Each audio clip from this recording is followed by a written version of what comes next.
Marc Marquez kembali menunjukkan kelasnya di MotoGP Amerika yang berlangsung di Circuit of the Americas.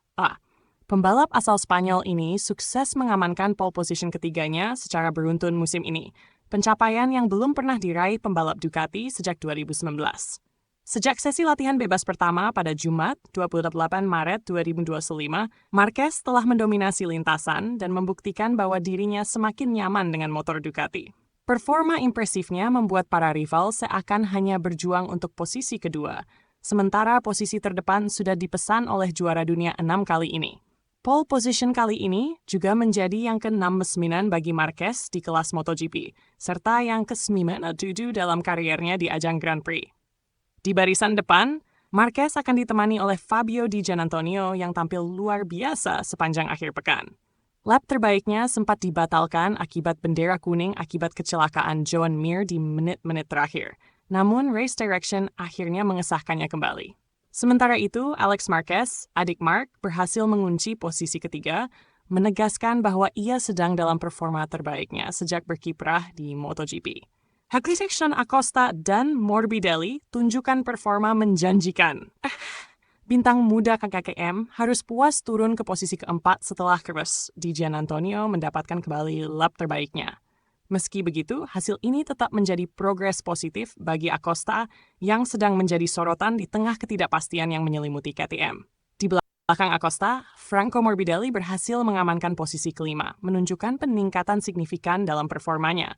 Juara dunia 2 kali, Francesco Bagnaia hanya mampu mengisi posisi ke-6.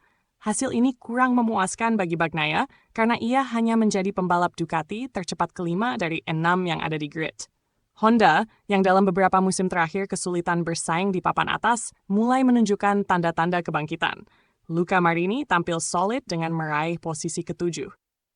Menjadi hasil kualifikasi terbaiknya sejak pole position di Qatar 2023 ketika masih bersama Ducati.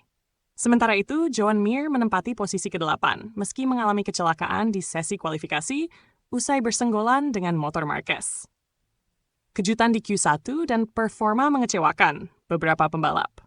Sesi kualifikasi Q1 menyajikan kejutan dengan Luca Marini mencatat waktu tercepat 2:02 Notorosat, menjadikannya pembalap Honda pertama yang lolos ke Q2 musim ini.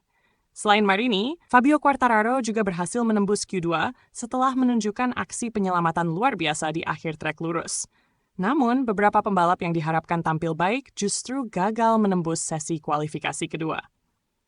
Marco Bezzecchi dan seluruh pembalap Aprilia, termasuk Maverick Vinales yang tahun lalu memenangkan balapan di kota, tidak mampu bersaing. Alex Rins, pemenang 2 kali di sirkuit ini, juga tampil di bawah ekspektasi. Johann Zarco, yang 2 pekan lalu start dari barisan depan di Argentina, kali ini harus puas start dari posisi ke-15. Di barisan belakang, 2 pembalap KTM, Brett Binder dan Enea Bastianini, juga kesulitan dengan hasil kualifikasi yang kurang memuaskan.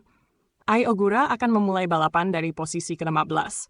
Sementara rekan setimnya di Trackhouse Racing, Raul Fernandez, harus start dari posisi ke-11 setelah mengalami kecelakaan di akhir Q1. Insiden ini bahkan membuat Race Direction mengibarkan bendera merah untuk memperbaiki pembatas lintasan sebelum sesi Q2 dimulai. Dengan hasil kualifikasi ini, Marc Marquez kembali menjadi favorit utama untuk meraih kemenangan di kota, sirkuit yang selama ini menjadi salah satu tempat terbaik bagi sang juara dunia 6 kali. Namun dengan pesaing-pesaing seperti Di Giannantonio, Alex Marquez, dan Acosta yang menunjukkan performa kuat, balapan MotoGP Amerika 2025 diprediksi akan berlangsung sengit.